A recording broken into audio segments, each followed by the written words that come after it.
All right, welcome all in everybody for another Saturday edition of the Unofficial WCC Hoops podcast. A great slate of games in the WCC today. San Francisco at Santa Clara, the rematch of just a couple of weeks ago. We got St. Mary's at San Diego, LMU at Pepperdine, Oregon State trying to redeem itself against a very hot Pacific team at the moment. But we're going to focus initially on Washington State at Gonzaga. And I'm really glad to have Theo Lawson from the Spokesman Review on to talk and preview that matchup. Um, and Theo, first off, just kind of get your sense of your the excitement or the energy behind this, what is going to turn into probably a budding rivalry starting here in the WCC, but then as it moves over to the Pac-12. Yeah, well, I think just fans have been waiting for this game to happen again since 2015. The series was discontinued mainly on Gonzaga's part. I think Gonzaga just didn't really see the value in playing road games in Pullman against a team that at the time, was anywhere between 150 to 250 in Ken Palm. Obviously, winning doesn't really help you. Losing could hurt your resume a whole bunch. So Gonzaga decided to kind of discontinue the series, and obviously we get two matchups this year, potentially three in the conference tournament. Two more next year, and then who knows how many for the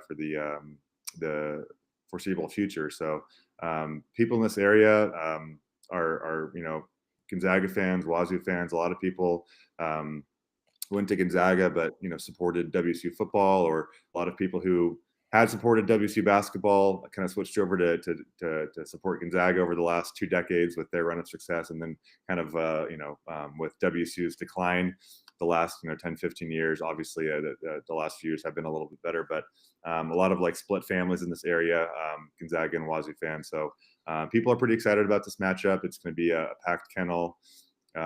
Students haven't been on campus since I think the last game that they would have attended would have been November 21st against Long Beach State, which would have been before the battle for Atlanta. So I think it's been 51 days since students have seen a game at the Kennel. So that they're opening up student housing early in Spokane, and a lot of students are back early for this game. So it should be a fun atmosphere. And even with WC slipping on Thursday, I still think it's going to be a game between two teams who have a real good shot at finishing top 3, top 4 in the conference.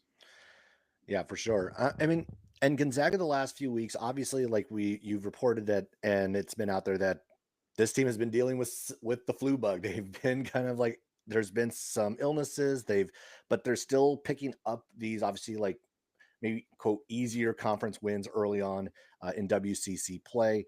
What's kind of been the sense around what that situation is going to be like going into tonight, and just overall kind of your thoughts on what you've seen from the Zags over the last couple of weeks in WCC play. Yeah, I've heard that. I mean, there's been kind of some rumors that Gonzaga players have been dealing with different illnesses dating back to the UCLA game, actually on December 21st. But I really think the flu hit them earlier this week, maybe after the LMU game on Saturday in LA. Obviously, Michael Ajayi and Jun Sukyo didn't play on Wednesday against San Diego. We heard post game that Ryan Nemhard actually threw up at halftime on his way to 11 points and 11 assists, which is really impressive that he was still able to do that after not having the best halftime. And so we're not quite sure what Ajayi's availability or Jun Sukyo, but obviously Ajayi is going to be the rotation player that everyone's concerned about. He really had kind of started to come on last week, had 15 rebounds against Portland at Spokane Arena, and then really kind of broke out of his offensive slump against LMU. So really kind of bad timing for him to come down with the flu. But I guess I would generally expect him to probably try to play. That was Wednesday. Thankfully that game wasn't Thursday. That he has 2 full days to rest, really 3 full days to rest before this game tonight. So I would kind of expect him to try to play if he can, and obviously this Gonzaga team needs to win tonight, because this is one of their marquee games in the conference, and where they're at resume wise, they can't really afford to slip up much if they want to still get in a top 4, top 5 seed in the tournament. And thinking about that, I mean, now a year ago, thinking about this team, if something like this had happened, obviously that this team wasn't all that deep a year ago. And at the very least, we've seen like with some of the guys missing Ajayi, especially like thinking about how he has played so well. Ben Gregg came in and just filled in the role really quickly, and obviously had a great game against San Diego the other night. Kind of talk about just like what like the depth of this team and what you've kind of seen from that, because it's not just obviously Ben Gregg who's continually steps up when the Zags need him to, but Dusty Stromer's had good moments here and there over the last few weeks, and how maybe this depth versus a Washington State team that is definitely on the thin side. I think it was like 8 total players available is what the Cougars have. Just maybe how that depth is going to play into this matchup. Yeah, I mean, it's certainly nice to have Ben Gregg, especially if Ajayi can't play tonight. He's coming off a game where he played a career high 35 minutes and told us afterward that he needed a defibrillator after playing that many minutes. He's not used to playing that much, but he's certainly someone who's been around this program since 2020 2021 with that national championship or national runner-up team. So he's someone you can trust. And then yeah, you mentioned Dusty Stromer and Braden Huff off the bench. I mean, it's basically kind of the same bench that they had last year, but those guys are just a year older. Stromer and Huff are, and obviously would be starting for most programs in the country, and have both been effective this year off the bench. Or Stromer started against UCLA, so I think they kind of view him as a 6th, 7th starter, and obviously Huff could be starting for most teams. So a pretty good bench, and then also Emmanuel Innocenti. The Tarleton State transfer has played a little bit more lately. Had some big moments against UCLA. He's really kind of a good defensive stopper that they like to use in certain situations, especially late in the game, late in the half usually. So they have 3 guys that they can rely on. Obviously, if Ajayi can't play, again, I would expect him to, but they're I think they probably feel much better about their depth than WCU does, and WCU really can't afford to go to its bench too much, because there is such a big gulf between their starters and their reserves. And transition a little bit to the Cougars here, thinking about this coming into this game. Obviously, like going into the week, there was a lot of hype talking about like, oh, it's a matchup for first place when Washington State and Gonzaga ends up playing each other on Saturday. But as it turns out, after getting the big win against USF last Saturday, they maybe overlooked a certain team and met almost the enduring WCC trap of losing the game before you play Gonzaga, which obviously has caught a number of teams off guard throughout the years. They lost to Pacific in overtime 95-94. Lamar Washington had 40 in that game. Thinking about like what Washington State is like, just coming off of this sort of loss, as you got to, I don't know how much of that game you got to watch, but like thinking about like what we've seen from this Cougar team to this point, now it feels like this Gonzaga game now becomes just immensely critical for them to have any shot at getting back into the at-large conversation. Yeah, I would certainly think so. When you lose to a team that's 300 in Ken Palm, that's going to do some major damage to your resume. And I don't think Pacific will maybe finish at 300. I think this is a much better Pacific team than we've seen in the past, with Dave Smart in his first year. But that's still going to be a loss that you really need to offset with a couple of really good wins against teams like Gonzaga, St. Mary's. I don't even know if beating USF and Santa Clara is quite enough at this point. I think you probably have to find a way to beat Gonzaga at least once, maybe have to beat them twice if you're going to go undefeated the rest of the way in conference play. I just don't see that happening for this WC team, especially with their depth issues. I think all these guys are going to be playing a ton of minutes. Lawan Watts is tied for second in the conference in minutes right now, so he's going to play a lot. I hope they get Isaiah Watts back soon, because that obviously kind of offloads some of the responsibilities for some other players. So I think they'll be in a better position a couple of weeks from now than they are now. But certainly, if you have 2 losses in conference play and you still have Gonzaga and St. Mary's unbeaten, in all likeliness after tonight, that's going to be it's going to be a hard gap to make up, because you still have to go and play Gonzaga once more. You still have to play St. Mary's. I'm not sure if they're playing St. Mary's once or twice, but you still have at least Twice. 3 more games against those 2 powerhouses in the conference. So kind of sets up as almost a must-win game for Wazzu, just a couple weeks in the conference play. But certainly with what they have right now, they're very shorthanded. I am impressed with what they've done so far. beating teams like Nevada, Boise State. Really playing some close games against other teams like Iowa and Washington. So has been a pretty tough year for David Riley in his first season with the injuries, but all things considered, hopefully they can kind of bounce back from this quad four loss and figure some things out. Even if they don't win tonight, I still think it's going to be a team that no one's going to want to play in the WCC tournament. No, I mean this Washington State team. It was almost like that they had done everything right until Thursday. It's like they kind of had. I mean, you go 13-3, you're looking really good. They didn't have a bad loss until the other night. But yeah, it's like that's one of those games. Like sometimes we've seen San Diego sneak up on teams. We've seen Pacific do it over the years. We've seen it be Portland from time to time, sneaking up and really kind of snatching a potential at-large bid away from one of these teams. St. Mary's has been a victim probably a few different times of that over the years.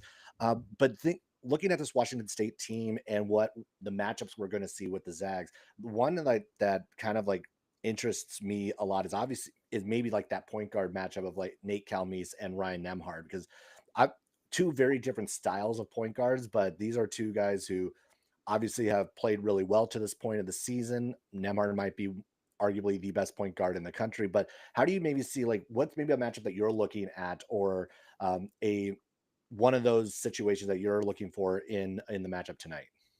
Yeah, I think the point guard matchup is pretty interesting. Like you said, Calmese is more of a score first point guard. Nemhard's going to try to get everyone else involved before he gets himself involved. He's leading the country in assists, so he's looking to make plays for others. He's so effective in the ball screens for Gonzaga, maybe better than his brother was at Gonzaga, which is saying a lot considering what his brother's doing in the NBA now. So he's just been magnificent for Gonzaga. Doesn't really have too many off nights. So. But I'm really curious to see how Gonzaga matches up with WSU size-wise. WSU is going to probably be starting four guys who are 6'6" or taller. When you look at Thrasterson, the freshman from Iceland, Eric Strupp, Price, and also Lawan Watts. So I think you're going to have a situation where Nolan Hickman and Caleb Battle are going to have to be guarding players a little bit bigger than them. I probably see Battle of guarding Watts. Watts has a huge, not only height advantage but weight advantage on Battle. So that's going to be a very interesting matchup. And then obviously seeing how Price and Eric Strupp match up against Ben Gregg and Graham Ike, and then Braden Huff when he comes off the bench. So Gonzaga doesn't play too many teams that can match up size wise with them. With Gregg, with Huff, with Ike. There's been situations where they actually play Ajayi, Gregg, and Ike all together, or Ajayi, Gregg, and Huff all together. So if Ajayi is healthy and good to go tonight, I could see a situation where maybe they don't start with this lineup, but they do try to play three bigs together with Ajayi, kind of playing the three there, and Gregg at the four and Huff or Ike at the five. So curious to see how they match up size wise, and then also kind of curious to see what happens with Battle and Watts, because I think Watts is going to have to do just a ton for WSU at both ends. He's so instrumental offensively, but obviously when you're playing a guy like Caleb Battle, you have to be pretty locked in defensively and try to stay out of foul trouble, because he's going to try to draw fouls, drive into the basket. He's going to run off screens. He's going to get a lot of 3-point shots up. So if he gets going, if he makes two, then he might make three more in the next three possessions. So they really have to do a good job of containing him too. Yeah, I think I saw like a moment or two there in the game against San Diego where were Huff and Ike in the game at the same time. I think I saw that double big for a few moments there. They were, yeah. That was mainly because Ajayi wasn't available, and obviously you can't play Gregg 40 minutes. I think they tried to, but they only played him 35. But at a certain point, I think it was maybe around the 11, 12-minute mark.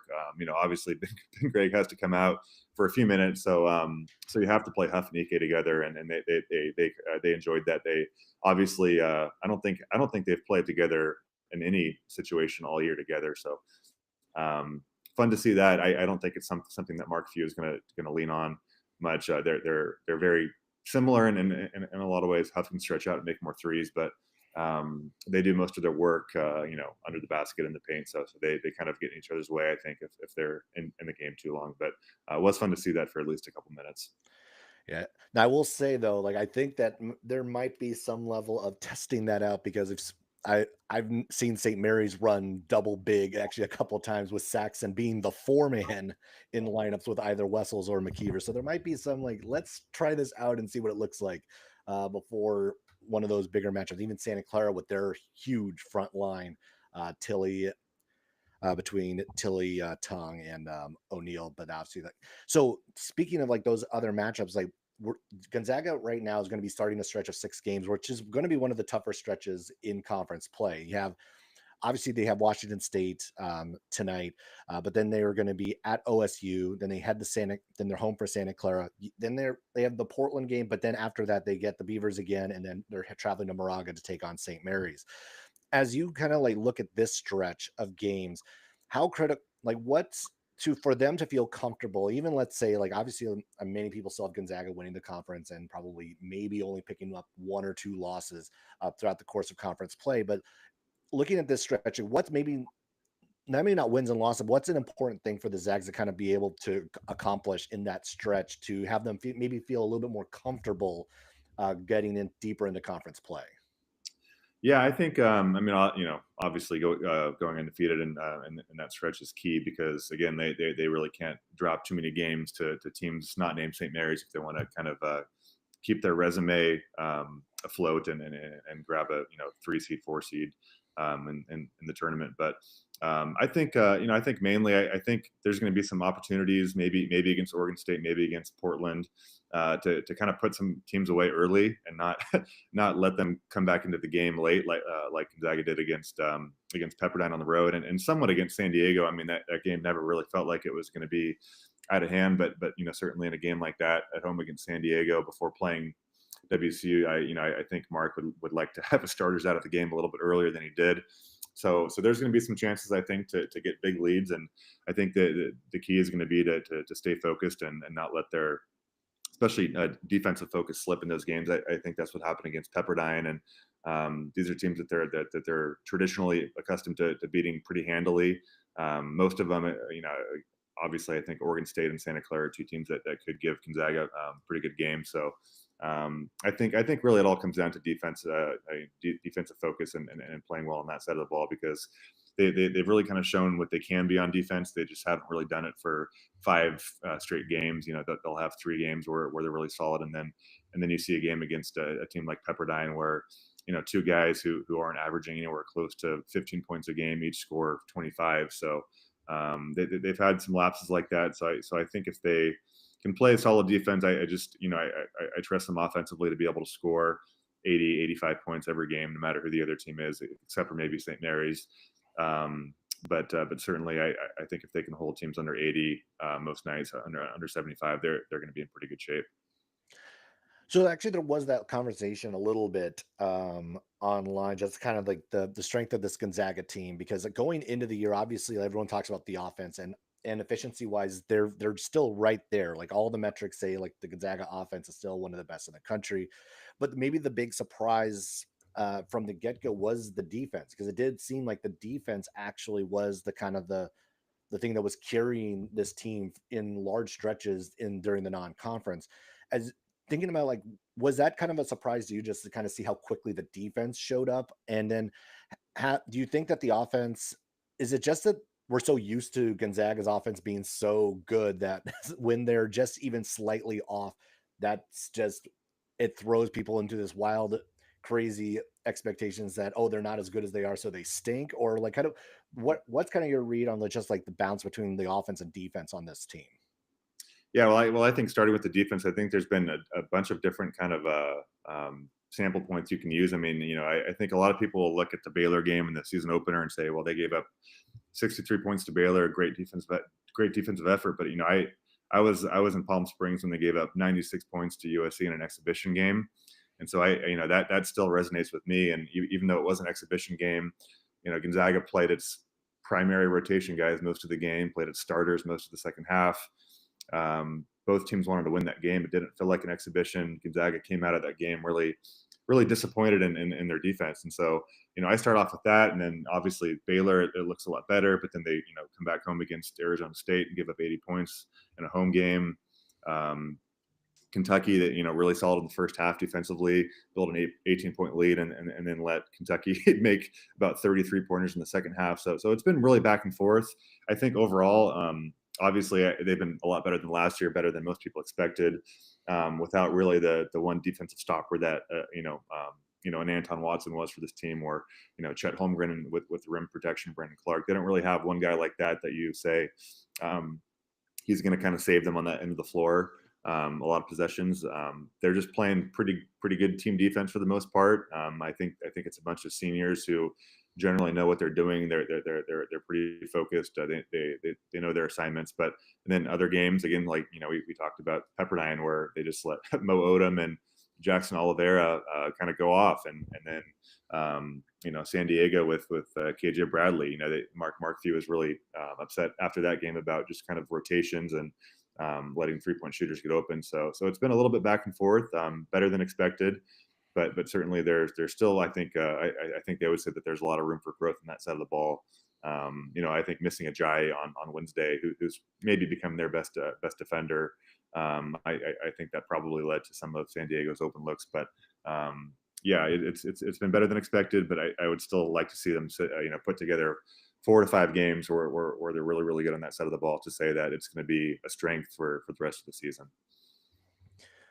All right. And as we get you out of here, looking at the rest of the WCC slate for today, what's maybe one matchup you're looking forward to maybe like rewatching later on tonight? Because obviously like there's a few in here that I think are going to pique some interest. Yeah. Put me on the spot. I think we have a Santa Clara USF game tonight. Is that right? Yep. Okay.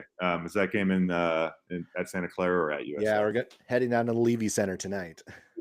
Okay. I think anytime those two teams meet, they had some pretty rowdy games last year. I think one in particular at on the Hilltop was pretty electric with some scuffles maybe. So obviously I think when those teams meet, kind of Bay Area rivals, that's going to be a game that you look forward to seeing. And I think USF again is a team that expects to be in the top 3. I think with this team, they probably went into the year saying, why can't we beat Gonzaga and St. Mary's and compete for the top of the conference? Whether that's realistic or not, we'll see. But they had a tough loss at Wazzu last week, and they're another team that if they lose 2 games, having not played Gonzaga and St. Mary's yet, you're sort of worried about where they're going to be at the end of the year. I don't think you can make up a 2-game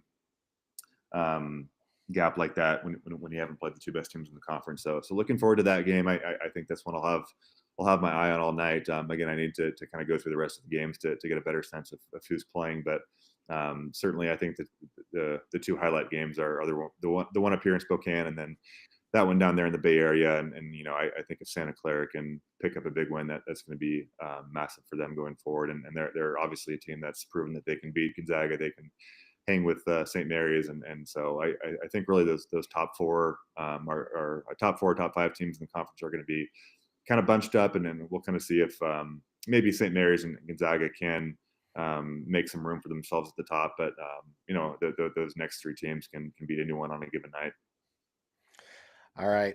Thanks a lot, Theo, for hopping on. Great talking some Zags basketball with you. Have fun tonight at the Kennel, and we will definitely catch up later.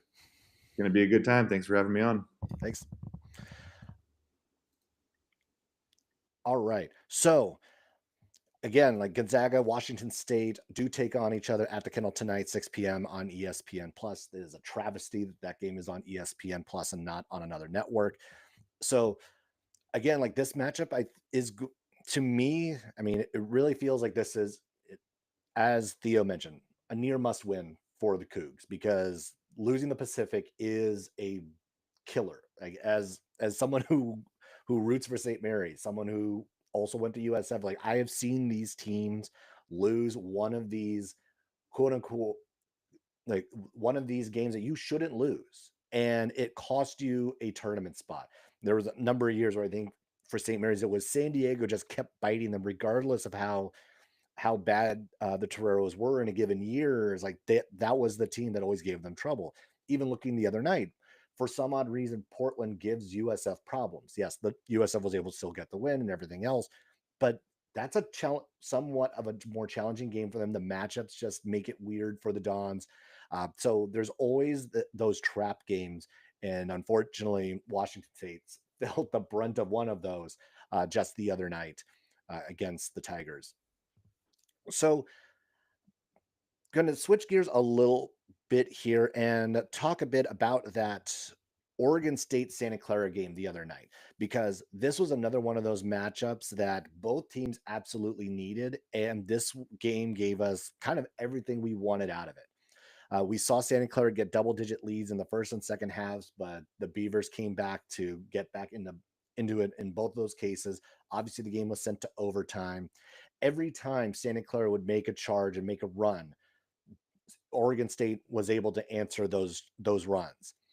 And at the end of this game, wild ending to this game. You had Parsafala give Oregon State that big lead, that big 3-point lead, and then coming down to the other end, Adama Ball gets fouled shooting a three. He makes the first two.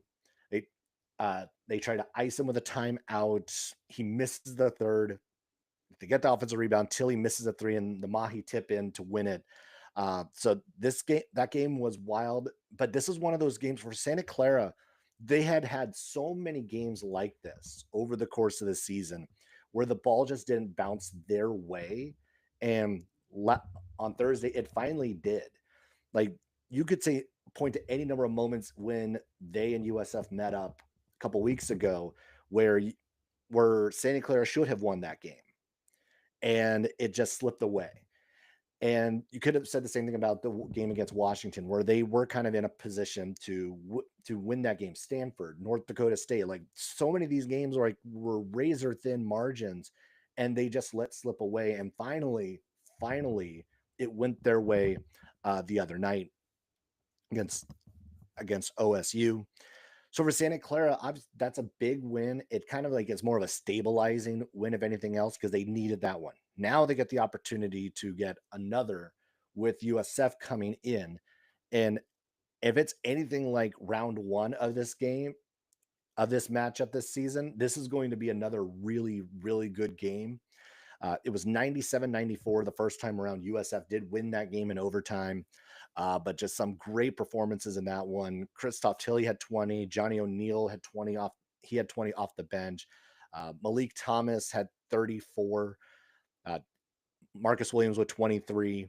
So a lot of really good individual performances, and this was a game that was kind of packed end to end. There was never really a lull in the first matchup between these two. I would expect similar in the matchup today, which is at 4 o'clock on ESPN Plus. Still no, as of right now, there's still no Ryan Beasley. He has not played since December 28th. He did not play in the first matchup between these two. And while I don't think it's a critical piece to the game tonight, like, obviously his presence is going to be felt. His absence would be felt if he does continue to miss these games. Now, if he is there, that adds just another wrinkle for USF to be able to kind of rely upon, especially on the offensive end.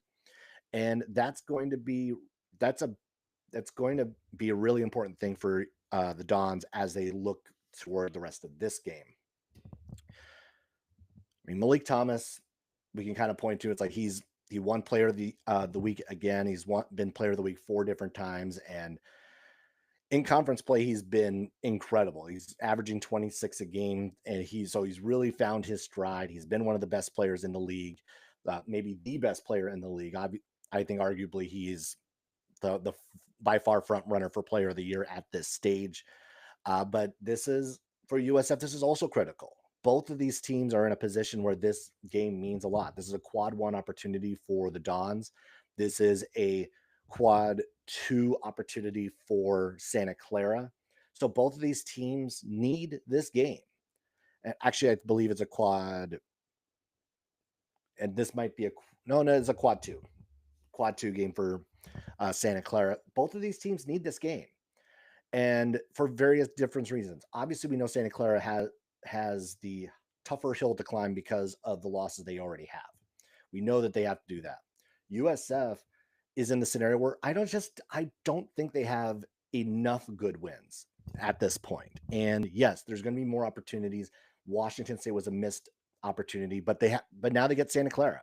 And this is just another one of those matchups that USF kind of has to cash in on because they haven't cashed in on too many of these really tough matchups. Okay, I can still point to Boise. I can still point to Loyola, and Loyola, unfortunately, because of injuries, doesn't look like the same team that they saw just a few weeks ago. And they have to get a marquee win. They have to pick up more solid wins, which is now going to be USF's challenge the rest of the way. Because that Boise game was so long ago, it's hard to remember that, oh yeah, they beat that team. They need to prove it again and again and again, as the Santa Clara. Both of these teams, so a critical matchup. Don't need to go too much into matchups in this one because like this is going to best be a dogfight. These two teams bring out the best in each other, and it's going to just be a really fun one watching these two later on today. Now, one of the things I do want to bring up and talk about, and I do want to preface with everything that's going on in LA and with the wildfires impacting the entire region. Um, just that my thoughts are obviously with those who have been impacted by the fires. This does impact quite a bit of the Pepperdine and LMU communities. For Pepperdine specifically, this is the second time in the last few months that they've had wildfires come close to impacting their campuses. The Kenneth fire is burning about a mile and a half away from their Calabasas campus. The, the Palisades fire is about 2.5 miles from the Malibu campus. The only way to access the Malibu campus right now on the PCH is coming from the north. The southern end of the road is cut off because of the fires. They've had to move all of their classes, which were going to start on Monday, to being online. And so it's a really tough scenario. And just some of the notes from Pepperdine that there have been obviously families and professors and staff who have all been impacted by the fires, some losing their homes, and it's hard to kind of encapsulate just the emotion and everything that is going on down there. And I'm not going to pretend like I know what any of that feels like because obviously I have been fortunate and that has not been the case for me. But this just thinking about everyone who's being impacted in those, especially in the LA area throughout the fires, and anyone who's listening who's also has friends, family who've also been impacted. LMU and Pepperdine are playing today. They are going to be playing in Malibu. Both the men's and the women's teams will be playing. The women do tip off at 1, and then the men will be tipping off 90 minutes after that game. I can maybe question a bit why they're playing in Malibu and why don't they just move down to LMU where it is actually safer at the moment. LMU, from their notes, there's no immediate danger. It doesn't seem like the fires are going to be shifting toward their direction. But those two will be meeting, and that's going to be a fun matchup too, in incredibly unorthodox circumstances. For LMU, it's can they get that offense going? They struggled against both Gonzaga and St. Mary's after knocking off Oregon State. They've been held to under 60 points 3 times in the last 5 games. They've also had to run the gauntlet of WCC teams in this opening stretch. So they had to play USF. They had to play Washington State, St. Mary's, Gonzaga, Oregon State. That was their first 5 games of conference play, and they went 1-4 in that stretch. But for the Lions, to me, it's like as Will Johnston goes, they go. If he is able to get off to a good start, if he has a good game, they're going to obviously play really well. If he struggles, if he's a little bit off in his game, it's going to be a little more of a challenge for the Lions. For Pepperdine, I think it's important for them to get out to an early lead and really controlling the tempo of this game. Mo Odom is one of the best point guards, obviously in the WCC. 13 points, 7.4 assists. If he can set that tempo early on in this game, that I think that bodes well for Pepperdine, especially with a team that again like has actually a lot of really nice pieces right now. Todorovic obviously is the second leading scorer in the conference. You also do have Olvero, who has played really well over the course of the season. So two guys who are can really actually kind of jump in there and give them a lift. Uh, and Koulibaly, Bobakar Koulibaly has played really well in stretches. So his presence down low, I think, is going to be key. Uh, that matchup between he and Rick Asanza is going to be really fascinating because I think both of those guys change the dynamics of their defense. So whichever one of them can, I think, make a bigger impact in this game that might be the team we're looking at picking up a win at the end of this one. And the other game, I want to kind of go over just a tiny bit and really key in on is going to be uh, is OSU and Pacific. These two teams, these two, both coming in very different places. OSU coming off the loss to Santa Clara, another heartbreaking loss for them. They now have 2 losses in WCC play. It really feels like that their at-large chances, their at-large hopes are maybe starting to slip away a bit after the loss to LMU, after the loss to Santa Clara. They go into a game against on the road in Stockton at Pacific, where this is still a team that obviously they should be able to beat. They should be able to handle, especially I think Oregon State's size is going to be problematic for the Tigers, and it's the way that they play. It's so Washington State obviously had size, but they are also a little bit more reliant upon that size being good shooters from the outside. Eric Strupp and also Ethan Price being good 3-point shooters, they have a lot of that reliance upon them being on the perimeter. So it doesn't put as much pressure on the Tigers on the interior. That is where Oregon State differs. The presence of Parsafala and then also um, Michael Ratai inside makes a big difference for this team and makes a big difference for Pacific because they're not really all that deep on the front line. Like you have Jazz Gardner, you have Burke Smith, but like that is not that we've seen over the course of the season. Like the front line for Pacific can be a bit of a problem.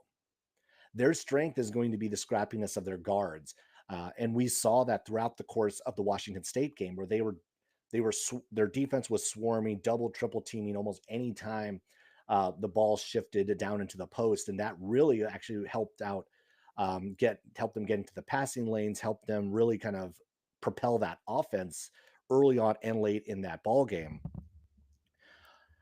One of the keys here might actually be Elias Ralph's health.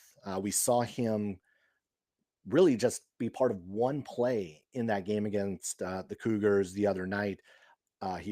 He had a dunk and then came down, and it looked like that his back tightened up, spasmed up. He didn't return to the game. He was on the bench and walking around. We saw him throughout the course of the broadcast there.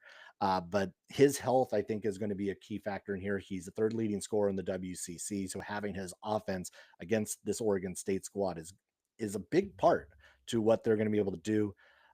Still thinking about Pacific. That was their first WCC win in like 2 years since March of 23.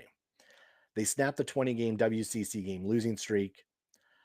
This is a team that has played really tough over the course of the season. Now, the record obviously isn't great, uh, but they've competed with Colorado and lost that late.